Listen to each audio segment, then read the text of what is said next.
Bonsoir tout le monde, c'est Marcel Martin de Maquello Studio et on est encore ici une autre semaine avec notre présentation de notre rencontre pour parler de filage, parler des fibres naturelles.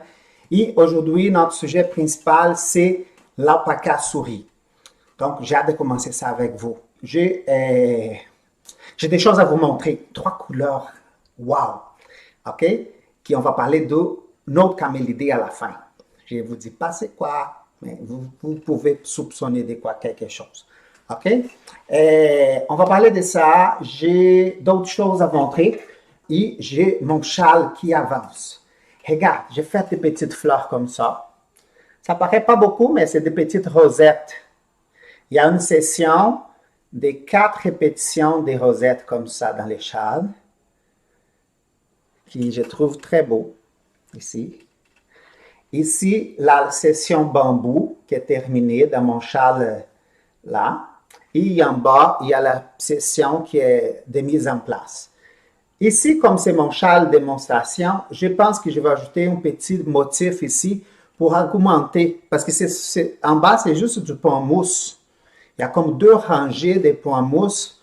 Et entre ces 2 rangées de points mousse, je pense que je vais mettre un petit motif en bas. À place de mettre juste du point mousse, je vais mettre comme des petits picots, quelque chose comme ça, pour faire un petit motif joli. Donc, je vais mettre un point mousse, un petit motif joli, les bambous, les petites roses. Et en haut, j'ai trouvé, c'est comme du motif pain, comme les pains. Mais j'ai trouvé sur les livres de Barbara Walker, le volume 2 de Trousers for Knitting, un autre motif qui est les pains, mais tout avec ajouré. Et avec une petite torsade entre chaque motif. Donc, je suis capable, avec les nombres de mailles que j'ai, ça donnait exactement les nombres de mailles dont j'avais besoin. C'est rare qu'on trouve un patron, un motif qui rentre exactement avec le nombre de mailles de notre motif. Il va juste laisser une maille de chaque bout avant ma bordure. Donc, ça va faire une maille en droit de plus de ma bordure. Et ça va répéter 18 fois les motifs. Ça va être magnifique. Et ça va donner, comme c'est une paille, un half pie shawl, moitié d'une tarte. Ça va faire comme une petite bordure ondulée à la fin, qui va être magnifique. J'ai laissé dans l'autre salon, j'aurais pu vous montrer les motifs. Mais, je l'ai noté et je veux tricoter une autre pour moi. J'ai un autre fil qui est coloré rouge, jaune, bleu, et du même style. Je veux faire les mêmes châles pour moi. Donc, je vais avoir deux fois les châles pour moi, que je vais utiliser aussi comme démonstration pour faire les patrons. Et je vais être disponible. C'est bon? Donc, c'est juste pour vous rappeler, je sors mes mini écheveaux. Je vous rappelle que tous ces écheveaux-là viennent d'une même tresse colorée. Et aujourd'hui, j'ai le plaisir d'ajouter un nouveau écheveau fou qui vient de la même tresse. Regarde qu'il est cute. C'est un brin simple. Lui, il est cute. Je l'aime beaucoup parce que c'est un fil simple et je veux l'ouvrir, mon écheveau. Comme il est plein d'énergie, vous voyez, ça, il est sans énergie, il fait comme ça. Et si j'approche, vous allez voir qu'il a une certaine touche de texture. Je l'adore, c'est un fil simple pour être simple et que vous voyez, il vient du même écheveau et que vous voyez que la couleur, elle est différente de toutes les autres. On prend une tresse colorée et on va avoir les contrôles de la couleur. C'est différent d'avoir le contrôle de la couleur et filer ce qu'on veut filer par rapport à avoir la tresse dans notre main et filer la couleur que la tresse nous donne. C'est tout à fait 2 choses différentes. OK? Donc, je reviens ici, filer une tresse qui vient dans une séquence de couleurs. Par exemple, je peux prendre ma tresse jaune et je peux filer dans la séquence qu'elle me présente ici. J'ai les jaunes, les verts comme si les jaunes, les verts, l'orange, les jaunes, l'orange, les jaunes et les verts. Je peux suivre la séquence des couleurs de ma tresse. Par contre, je peux contrôler la séquence des couleurs pour avoir la couleur que je veux dans mon fil, pour faire les fils avec la couleur comme je la veux dans mon projet. Parce que c'est moi le maître de mon projet, et non mon matériel, le maître de ma création. C'est différent. C'est prendre possession de ton projet et non ton matériel contrôler ce que tu veux faire. C'est cette autonomie qu'on va développer ensemble. C'est toute une vision, c'est tout un travail, c'est toute une expertise qu'on va apprendre ensemble. Et ça va au-delà de seulement finir wool and worsted. Ça, c'est la base, mais aussi de contrôler les matériels, de les manipuler, de savoir les préparer et d'amener ça plus loin. C'est bon? Donc, on continue ici. Pour parler de la fibre, je pense que je parle beaucoup, c'est pour ça que les gens parlent de bonheur. On va être plus objectif. J'ai ici, notre but, c'est de parler de la fibre de souris. Donc, la fibre de souris, alpaga souris, est différente de l'alpaga wakaya. Pourquoi? La fibre est différente. La texture de la fibre est différente. La composition est différente. Les écailles de la fibre sont différentes.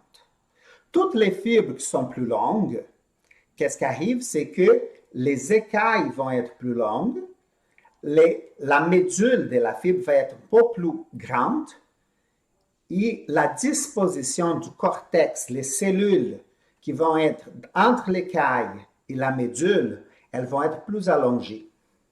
C'est certes le cortex de la fibre, de la cellule de la fibre, et qui va monter l'ondulation.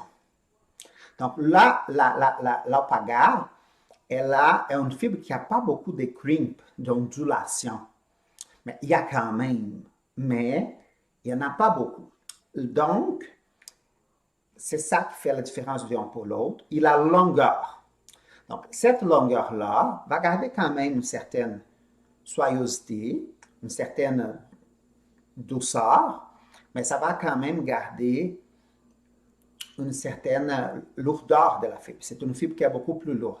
Donc, qu'est-ce qu'on fait pour séparer, pour traiter une fibre différente de l'autre? Première chose, on va prendre en considération les types de fibres. On va séparer également, comme la toison du mouton et une toison d'alpaga, on va prendre des morceaux par morceau. Et j'aimerais vous sortir ici un petit échantillon que j'ai reçu d'une personne qui me suit ici, que je remercie beaucoup. Elle m'a fait un petit cadeau. Et j'ai ici un peu de wakaya que j'ai lavé avant, juste pour avoir la texture. Vous voyez qu'elle est très, très fine. Okay? Je vais juste changer l'angle pour que vous puissiez voir plus proche ici, dans ma main. C'est une fibre, celle-ci, c'est la wakaya, donc vous, alpaga. Donc, on voit qu'elle est longue, mais ça peut être beaucoup plus long que ça, ok? Ça, je considère quand même courte. Ici, j'ai à peu près un 5 pouces de fibre qui a été lavé avant de filer. Ok? Donc, à partir de là, on va la transformer, on va la peigner. Pourquoi qu'il faut laver avant? Pour qu'elle puisse enlever du gras et de la cire et toutes les choses qu'on a également dans la laine dans la laine normale des animaux. OK? Qu'est-ce qu'on fait avec cette fibre-là? Donc, je veux sortir mes mini-peignes. J'ai oublié de sortir ça avant. Parce que j'ai une fibre fine, très très fine. C'est préférable de lait et longue. On préfère la peigner avec un peigne qui est fin. Mon mini peigne est très, très fin, mais les dents, ils ne sont pas très piquants, si vous regardez ici. OK? Mais là, Marcelo, on n'a pas besoin d'un pain piquant, là, parce que ça va nous blesser moins. Il y a des gens qui pensent comme ça. Moi, je préfère un dent plus piquant, et je m'explique, parce que un dent plus piquant, il me permet d'aller démêler et aller chercher plus de finesse dans mon travail. Il me permet d'aller chercher plus de choses, plus de fibres et plus de minutie dans mon travail. Je n'ai pas mis beaucoup parce que je ne veux pas peigner beaucoup. Vous avez vu que j'ai mis la fibre toujours dans le sens de croissance de la fibre. Pourquoi? Parce que je veux respecter également la croissance de la fibre et l'essence des écailles. L'alpaga, elle peut être aussi un peu collante, un peu graisseuse, parce qu'elle est longue. En secret, pour qu'elle soit plus glissante, et il y a deux choses. C'est l'amidon de maïs ou la poudre à bébé. OK? Donc, mais c'est très peu. Par exemple, ici, je veux mettre un petit peu de poudre de bébé. Pour moi, c'est vraiment peu parce qu'en plus de faire de l'allergie, je n'ai pas beaucoup de poudre. Ça, dans ma main, c'est déjà beaucoup. OK? Donc, j'ai ici un petit papier à terre. Je mets là-dedans. Vous voyez ici, j'ai enlevé la moitié de mon papier. Il restait quand même beaucoup. Pour voir la différence. OK? Donc, je mets ici mon papier. Et ici, je veux juste passer ma fibre là-dedans, comme ça, pour que la poudre se mêle. Ça va aider à glisser. OK? Et la fibre va sentir bon. On fait la même chose avec la poudre, la fibre des chiens et des chats quand on va filer. Parce que ces fibres-là, on les lave pas avant de les garder. Donc, en mettant un peu de poudre pour les préparer, pour les garder et pour les peigner, ça nous aide autant pour les filer que pour les garder et peigner. La fibre des chats et des chiens. Et ça aide aussi pour enlever les odeurs. Exactement. Pour les chiens et chats. Donc, on fait la même chose. On pique. Regarde, la fibre est tellement légère qu'elle plie lorsque je peigne. Vous regardez ici. Elle plie là. Donc, il faut vraiment piquer parce que si les dents ne piquent pas, je n'attrape pas la fibre. Donc, ici, ça prend des dents piquantes. Et là, vous voyez que regarde l'esthétique que ça fait. Ça fait beaucoup d'esthétique. Mais est-ce que je pourrais mettre le Woo Milk, Marcelo? Ce n'est pas très conseillable. Mais on pourrait en faire un petit peu en laissant sécher avant pour que l'alcool évapore avec l'eau. Et après ça, on va faire quelque chose. Oups. Si, j'ai peint comme ça. C'est pas beaucoup. T'as mis pas beaucoup, Marcelo. Oui, j'ai pas mis beaucoup. Ça, on peut filer des fils super fins, des fils plus épais. Mon but, c'est d'ouvrir cette fibre-là le maximum que je peux. Il ne reste pas beaucoup, hein? Donc, ça devient plus difficile de peigner. Qu'est-ce que je fais? Je l'espace comme ça dans mon peigne. Je sais qu'il n'y a pas grand-chose à peigner, mais en l'espaçant comme ça, je prends en diagonale, je fais un petit twist et je peigne. Je passe en diagonale, je fais un twist et je peigne. Dans l'autre sens, pour aller chercher quand il n'y a pas beaucoup de fibres. OK? Il y a une diagonale et je peigne. C'est bon? Quand je n'ai pas beaucoup comme ça, je vais ramasser les fils longs qui me restent. Ça, c'est les restants que je ne peigne plus. Je laisse ça en attendant. Celui de la main, je les place dans le bon sens. Ici, pourquoi qu'il faut les placer, Marcelo? Parce qu'il faut respecter toujours l'essence des écailles de la fibre. Ça, c'est un détail très important dans les peignages. Ça, je l'enlève. Regarde, ça fait des bonnouages pour garder. C'est beau, ça. Oups, il y a des cochonneries là, mais ça fait aussi très bien. Ça fait des têtes de petits nounours, de petits lapins, de petits bibittes. J'ai fait ça aussi. Il faut que je vous montre quelque chose à un moment donné. Le feutrage. C'est le fun. Ça fait de beaux petits affaires. Donc, je peigne, je peigne, je peigne. Je tourne d'un bord à l'autre. Ça glisse pas tant que ça. Tu peux aller prendre ton doigt dans la poudre, là. Tu salpiques la poudre comme ça. Ça va glisser. Ou l'amidon de maïs. Le problème de l'amidon de maïs, si par hasard, tu mouilles et tu as mis de l'amidon de maïs, ça fait une petite gomme. C'est pas très le fun. Donc ici, il me reste un petit peu. Je vais le ramasser en peignant comme ça. Je pourrais juste l'étirer également comme ça.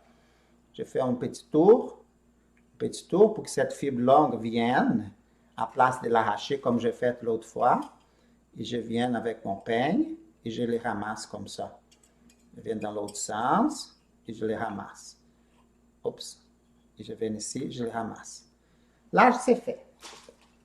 Qu'est-ce que je fais avec ça? Je veux filer à partir de mon peigne. Attendez, je vais essayer juste de déplacer ma caméra ici pour vous montrer.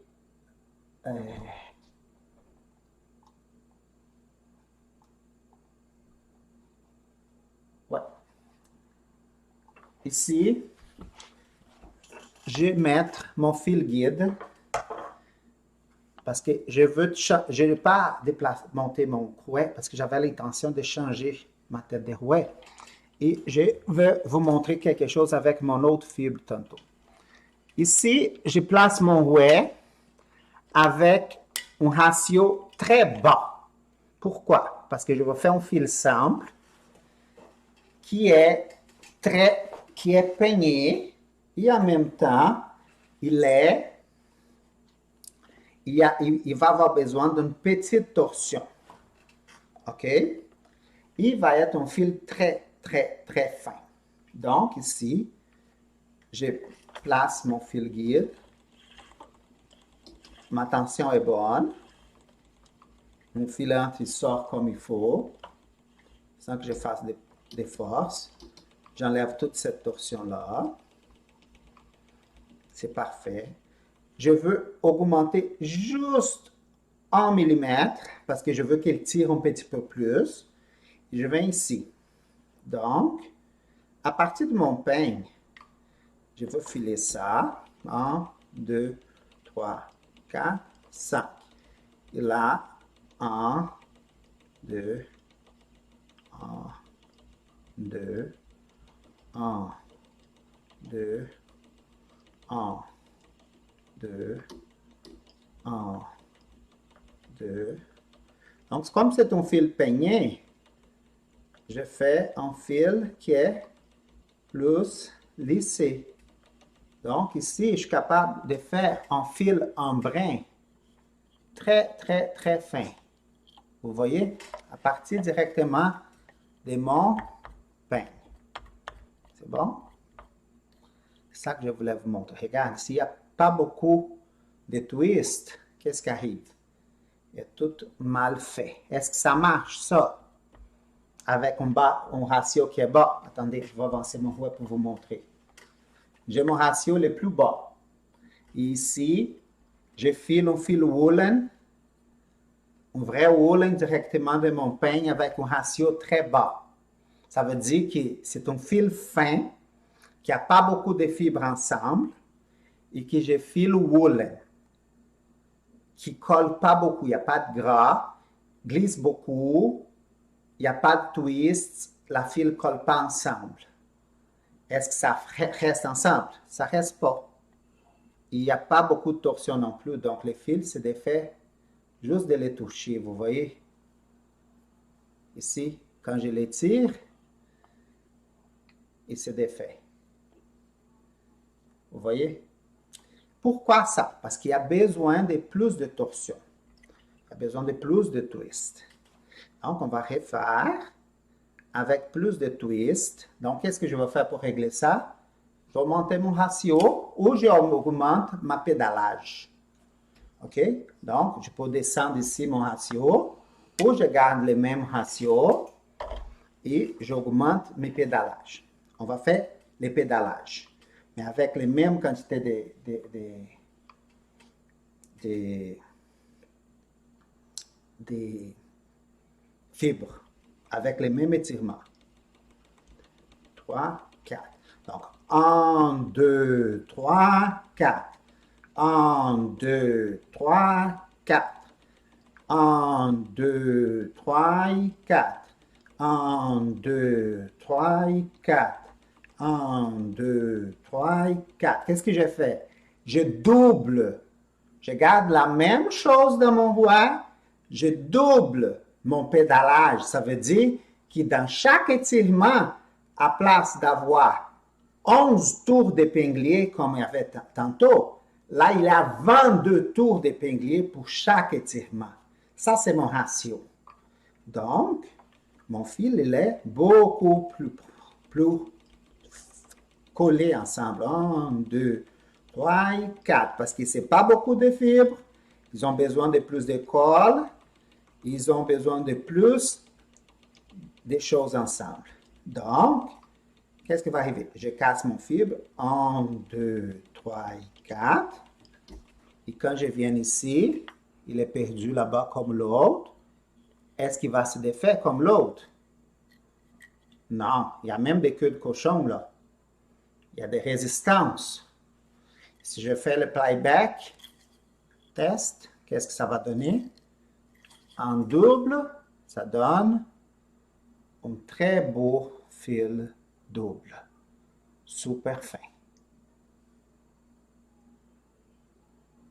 OK? Est-ce que ça va jusqu'à présent à la maison? Donc, j'ai une question de Christine. Est-ce possible de nous montrer la différence entre la fibre de wakaï et des souris? Oui. Sauf que ma fibre de wakaï est dans mon autre. Je n'ai pas apporté ici avec moi. Si vous me donnez, il va falloir que j'aille les chercher là-bas. OK? Il va falloir que j'aille les chercher et il faut que vous m'attendez 1 minute pour aller les chercher. OK? Donc, je vais aller les chercher, je reviens. Bon, ici, j'ai un autre paquet. C'est le même paquet que j'ai utilisé la semaine passée. C'est une fibre qui n'est pas la meilleure qualité. C'est une fibre qui est courte.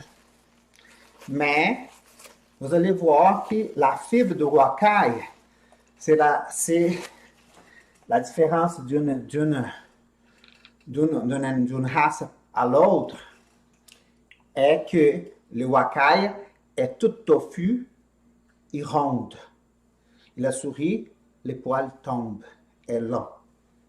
Les oreilles de la souris est debout et devant comme ça. Et la wakaï, non, est plus à côté. Donc, la souris est en haut de la tête, le wakaï est plus à côté, comme ça, et plus ronde. OK? Donc, répondant à la question de Christine, cet exemple ici que je vais vous montrer des wakaï, c'est une fibre qui est très courte. Et comme je vous avais dit, cette fibre-là n'est pas une fibre de très bonne qualité. Et donc, c'est ça. Ça, c'est le wakai. Ça, c'est une partie longue de le wakai, qui est à peu près 3 pouces.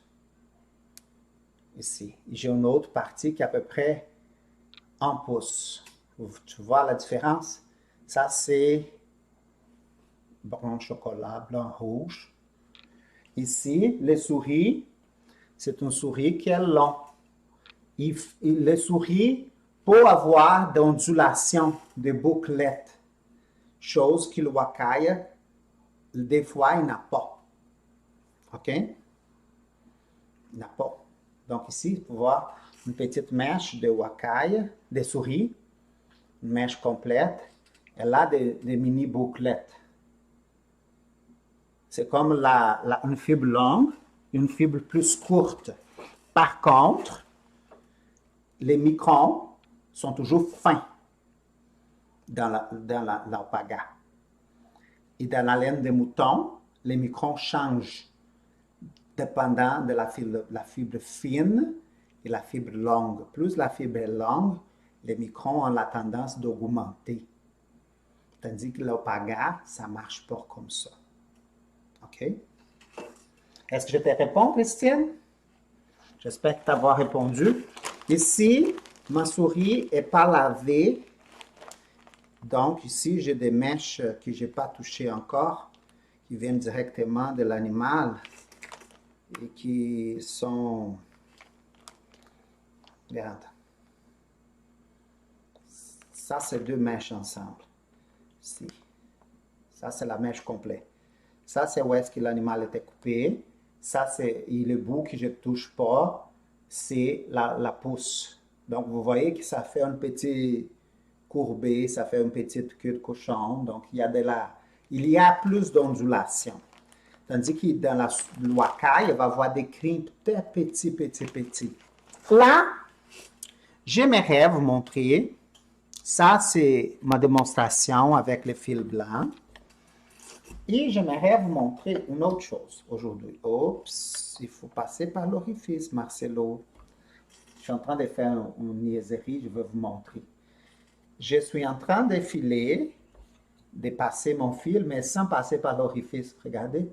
Et mon fil est en train de s'enrouler dans l'épinglier. Donc, il faut faire ma queue de cochon, passer dans l'orifice. Ici, j'ai mon plus petit ratio, c'est 5 tours d'épinglier par pédalage. J'ai ici à côté de moi, je vais juste fermer ce sac-là parce que j'ai la tendance à mélanger, surtout aujourd'hui. Et j'ai ici 3 autres petits sacs. Ils sont où l'autre sac? Ils sont ici. Ici, j'ai 3 sacs, regardez. 3 couleurs différentes. Ça, c'est du noir. Ça, c'est du brun chocolat. Et ça, c'est du brun chocolat au lait. Ça, c'est de rouvin que j'ai préparé avec mes mains. Du lama souris. Oui. C'est juste lavé. Le lama n'est pas encore cardé. OK? Si vous voyez là, c'est lavé, mais ce n'est pas encore cardé. C'est des grosses mèches de lama. La différence de un pour l'autre dans la transformation, il n'y a pas de lama pour alpaga. On fait les mêmes procédés. C'est la même chose, c'est juste que la fibre est beaucoup plus longue. Il y a des poils de garde. Donc, il y a quelques poils qu'il faut enlever à la main, un à la fois. C'est ça la différence et que je fais ça avant de laver. Il y a plus de matière végétale dans celle-là. Vous allez regarder, il y a plein de petites matières végétales, mais ça ne me dérange pas. OK? Pourquoi que ça ne me dérange pas? Ça tombe au moment de filer, ça tombe au moment de carder, ça tombe au moment de peigner. Il y a des gens qui capotent avec beaucoup de matière végétale. Moi, une fois que les gras et les huiles, tout est enlevé, ça va tomber, ça ne va pas rester là. Donc, même s'il y a ça, ça me dit que l'animal était bien soigné. Ok, je ne me chicane pas avec la personne qui transforme la fibre et qui reste un peu de matière végétale parce que tout le monde sait que c'est difficile d'enlever ça et qui, dans le processus de transformation jusqu'au fil final, s'il en reste un petit peu, c'est normal, ça veut dire que l'animal était bien soigné. Donc, regarde ici, c'est une fibre de lama. Ça, c'est de lama souris. C'est une partie courte de la toison. Mais j'ai 3 ou 4 toisons de souris il y a des mèches, j'ai une souris argentée, c'est un gris argenté, qui a des mèches que j'ai mesurées, surtout la partie ici de la bavette, qui mesure à peu près 50 cm de long. C'est magnifique. C'est vraiment magnifique. Pour peigner ça, on prend les peignes à chien et on va de mèche à mèche, petit à petit, jusqu'à ce qu'on fait des grosses mèches, et après ça, on file. Et là, j'aimerais vous montrer avec ça une petite démonstration. C'est cardé. Donc, cardé, on fait du houlen et on fait des petits fils, des souris toutes poilues qu'on fait pour tricoter des beaux fils qu'on ajoute un petit brin de souris, des fois pour faire des trucs. Il y a, j'ai oublié le nom du gars, il y a un designer de Montréal. J'ai oublié son nom. Il adore tricoter avec des souris. Maxime Cyr aime aussi les souris, mais l'autre, j'ai oublié, il fait des trucs super colorés, là. Peu importe. Il y a un tricoteur de Montréal, un designer de Montréal qui aime beaucoup. Il y a toujours du souris dans ses projets. Donc, ici, j'ai un petit de Rouvain, de souris café, disons. J'adore. Regarde cette couleur. C'est dommage que la lumière à la caméra, ça ne montre pas, ça ne fait pas honneur à la couleur de cette fibre, mais est magnifique ce café-là. J'en ai quelques-uns de disponibles. Si vous voulez, vous pouvez m'écrire en privé parce que c'est disponible. J'ai aussi du lama. OK? Tout ça, ces lamas-là viennent de l'Alberta, mais les autres toisons qui vont être disponibles en 2021, c'est de lamas du Québec. Oui, c'est de lama du Québec. Puis, regarde, c'est ça. Puis un petit Roubain, si j'ai à peu près 10 grammes, c'est assez, hein? Du lama, c'est hyper chaud. Dans la ligne des camélidés, pour voir la chaleur, on part du plus grand jusqu'au plus petit. Et pour parler des chaleurs, OK? On a la tendance de dire, j'ai vu dans des livres parler de ça, mais dans mon expérience, je ne vois pas comme ça. Mais dans les livres, ce que j'ai déjà lu, ils classent les laines, les fibres de camélidés, selon l'animal est plus grand, comme la moins fine, et l'animal est plus petit, la plus fine et la plus chaude. Donc, la moins chaude et la plus épaisse, c'est l'animal plus grand. Et on va diminuer ça jusqu'au petit animal, qui est le guanaco, la vicuña, qui est le plus petit. Aujourd'hui, c'est quasiment un péché avoir de l'élevage de vicuña parce que l'animal est en disparition. Mais c'est fin, c'est doux, c'est cher. Je pense que 100 grammes, ça coûte au-delà de 100 $. Tellement que c'est cher. Mais on a un élevage ici au Canada. Il faut trouver moyen d'acheter. Donc, on commence avec les chameaux. Après ça, on descend au llama, l'alpaga, la vicuña et les guanacos. Les guanacos et la vicuña. Ce sont la famille des camélidés qui produisent des fibres textiles. Donc ici, j'ai mon lama. Donc je prends ici, je veux pré-drafter comme ça. Donc j'étire avant. Pourquoi? Parce que je n'ai pas à m'en occuper lors de mon filage parce qu'il va déjà être drafté. OK? Vous voyez que dans mon rouving, il y a encore des matières végétales. Donc, comme je ne veux pas faire toute la démonstration, je ne veux pas étirer toute. Ici, j'ai des matières végétales, comme lors de mon filage. Je ne veux pas me concentrer à ça. Je les enlève tout de suite parce qu'ils sont très apparents. OK? J'enlève du milieu. Regarde, ça brille, il y a une lustrosité incroyable.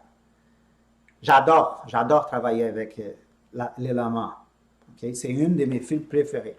Donc, comme c'est du wool ou du poilu, pour faire la jonction, on va juste les coucher ici et on va faire ici.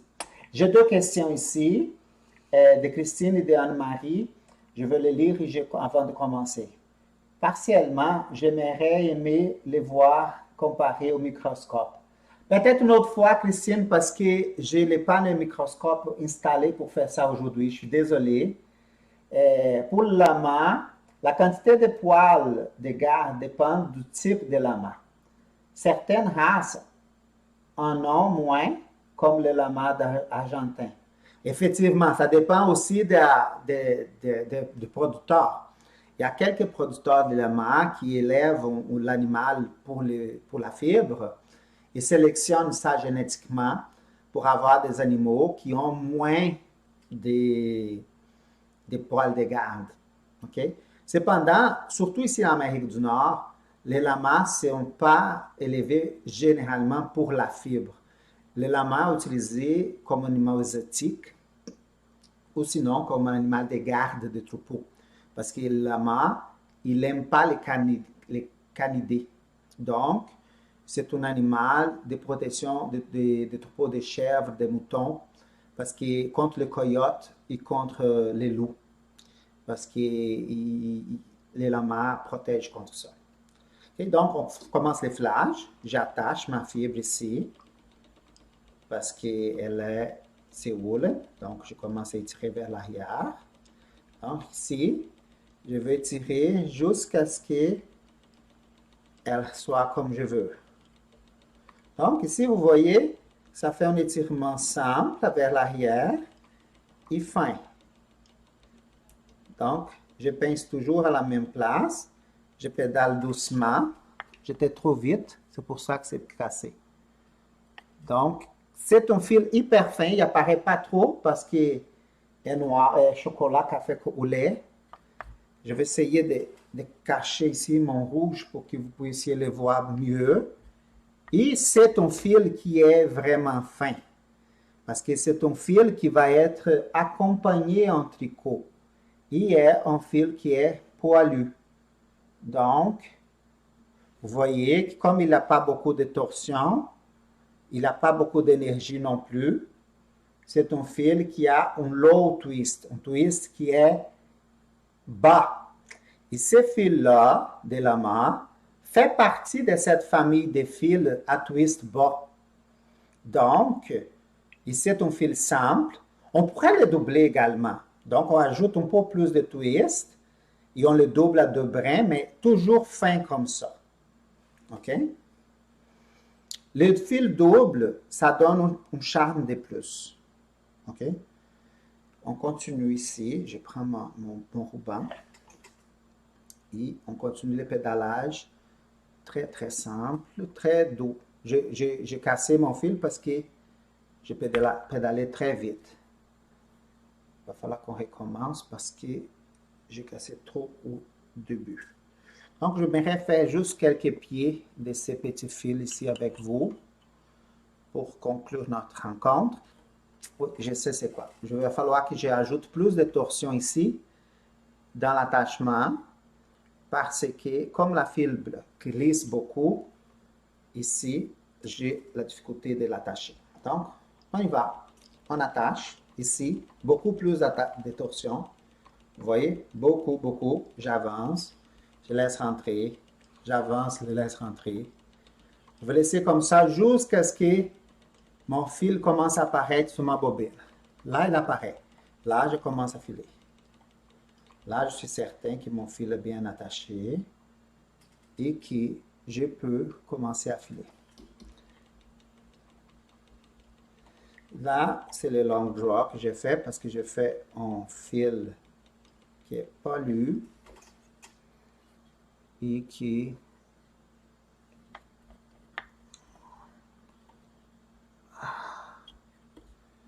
je commence à être fatigué et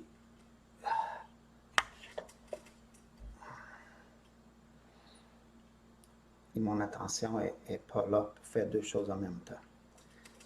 C'est pas grave, je vais continuer un petit peu. Je suis persistant. C'est bon? Donc ici, comme vous voyez, j'ai réussi à filer. Oups, ça commence à casser. Je casse avant et je reviens ici pour les rattacher avant qu'ils cassent pour de bon. Et là, le long draw, comme ça, ou l'étirement long vers l'arrière, ça nous permet, un des secrets, c'est de pédaler lentement vers l'arrière. Bon, j'ai fini quasiment à la fin de ma petite mèche préparée. Ça m'a fait un petit écheveau. Donc, voilà mon petit fil simple, poilu, de la main, souris, pour accompagner un tricot. Je trouve que c'est très, très beau.